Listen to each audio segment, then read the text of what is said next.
everyone, my name is Gabrielle, and today I'm excited to share my final project, How Active Listening Makes Me a More Effective Communicator and Leader.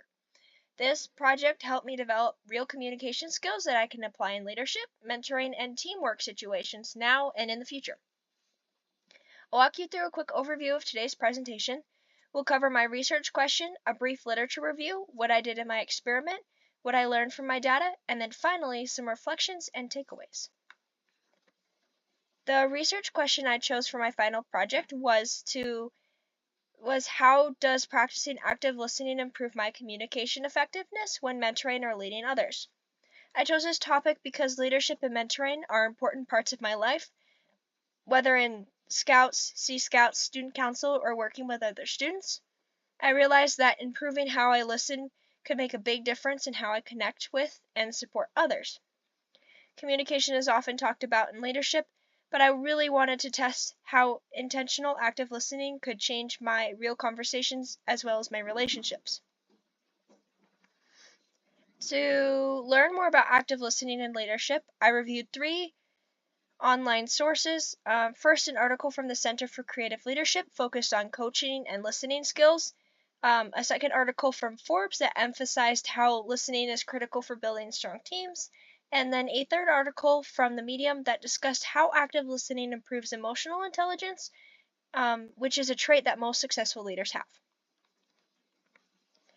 From the Center for Creative Leadership, I found that the article went on to explain that active listening is more than just simply hearing words. It's about understanding and encouraging trust. Leaders who actively listen help their teams feel safe, valued, as well as understood.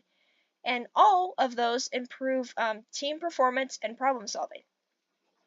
I found this really inspiring because it shows how listening is connected directly to being a better leader and a coach. From the Forbes article, they made a great point that leadership success often comes from being a better listener, not just being a good speaker. By listening actively, leaders build loyalty, encourage collaboration, and help their teams innovate and problem solve more effectively. It was a good reminder that leadership isn't just about being the loudest voice, but often about being the most thoughtful listener. From the Medium, the article emphasized how rare true active listening is, even among people in leadership positions. It explained that great leaders listen more than they talk, and that active listening improves emotional awareness, makes better decision making, as well as deeper team connections. This really challenged me to reflect on how often I'm actually listening versus thinking ahead to what I'm going to say next, which I find myself doing a lot more than I'd want to admit. This idea also stood out to me because it made me realize that active listening is a leadership, I guess you could call it superpower, that often goes unnoticed and is underappreciated. For my experiment as data collection, and after reviewing my research, I designed a personal experiment to practice these skills in real life. So over 8 days, I intentionally used active listening techniques in mentoring and leadership conversations. Some of the techniques I practiced included paraphrasing what the person said, using open-ended questions to encourage deeper conversation, reflective listening to show understanding, and minimal encouragers throughout the conversation like nodding or short affirmations. After each conversation, I wrote down the context, the techniques I used, and how the other person reacted, and what I learned from that conversation. This helped me track patterns and analyze what was actually working during the conversations. This is my data from my experiment over the 8 days. A couple conversations that I used in particular that I think were good examples was one of them was during a Sea Scout planning meeting. One of my fellow scouts said that they didn't feel like no one was listening to their ideas. And instead of offering immediate advice, I paraphrased their feelings and asked them to share more. Because they felt heard, they opened up more and contributed great ideas to the planning meeting that we were having.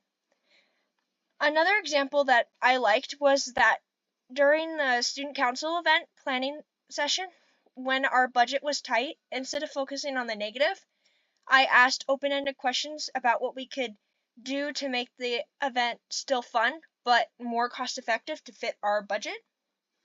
And this helped shift the energy from frustration to creativity, allowing everybody to feel that they were being able to contribute and their voices were being heard.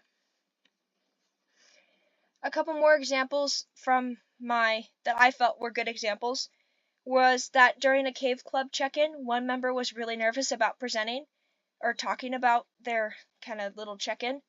And using reflective listening, I encouraged them to talk about their fears without judgment. And together we decided that they could co-present with a partner, which made them feel much more confident. In another conversation, a younger scout was hesitant to accept a leadership role, even though they were ready for it. And instead of pushing them, I validated their concerns and helped them brainstorm a smaller leadership task. And this helped them feel more capable and willing to try. The data analysis, I felt that across all my conversations, the results matched the research that I studied. When I actively listened, mentees opened up more, showed more confidence, and participated more fully. It wasn't about big, obvious skills, it wasn't just about big, obvious skills, but even small actions like nodding or paraphrasing or saying, "Tell me more," made a huge difference. One unexpected insight I learned was that minimal encouragers, just showing that you're really present during the conversation, can help build trust much faster than I originally expected. Small details matter just as much as the bigger listening strategies. Overall, I felt that practicing active listening significantly improved my communication skills and helped me meet my goal.